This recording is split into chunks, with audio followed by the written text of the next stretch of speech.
So what we see here is Google interest over time. That's the number of people searching for branded search terms like Coca-Cola versus Pepsi. This isn't looking for generic terms like cola or anything like that. Specifically Coca-Cola and Pepsi. And when I present this, I always ask the question if anybody can tell me what those spikes are. So now I'm going to give the grand reveal of my question for everyone. These are Super Bowl sponsored halftime shows.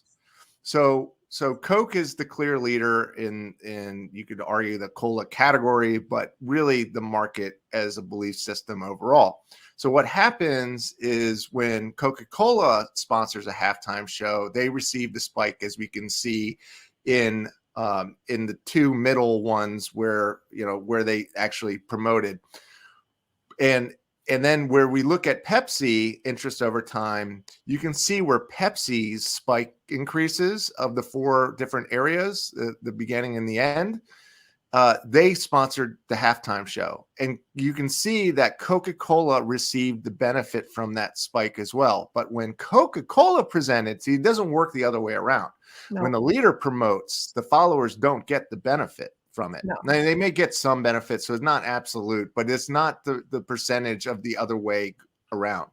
So if you're promoting or advertising, even if you have, what does Pepsi spend? At least $1 billion in advertising annually. It's out there, it's public. Somebody can fact check me on that. Yeah. But even if you're spending $1 billion, you can't be the market leader. No. Which is totally depressing. Should be for all marketers out there, but there is hope. You just can't do it in their industry, in their market belief systems, and we'll talk about that. You can't play their game. Right. And the reference that I give clients always that aligns with this is if you've watched like McDonald's advertising through the years, McDonald's advertising sells hamburgers. Mm-hmm. Burger King advertising through the years, we're making gross generalization here, sells the differentiation between the Burger King hamburger and the McDonald's hamburger. Mm-hmm. McDonald's sells hamburgers, Burger King, Wendy's, they all sell the nuances of their hamburgers. So really, they are selling the concept of hamburgers. Exactly. So, and when you have a pie with market share in it, guess who wins? The market leader, Mm-hmm. because they own the hamburger market. Absolutely.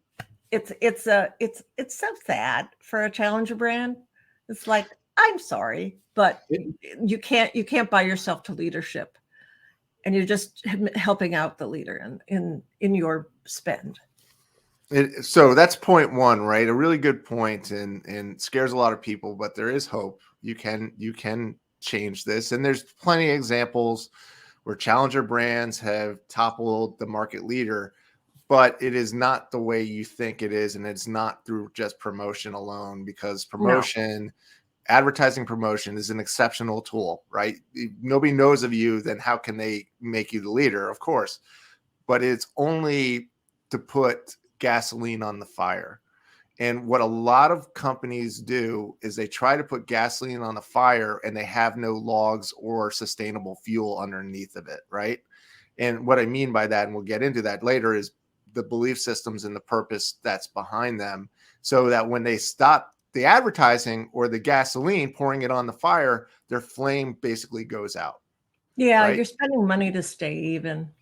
Yep. And so I would say most e-commerce companies are stuck in this level of follower. So they will never be the leader, and most of their customers are transactional, and they will never come back for return purchase unless they keep giving them deals and promoting. So many of you who are listening or watching this are in a market follower paradox.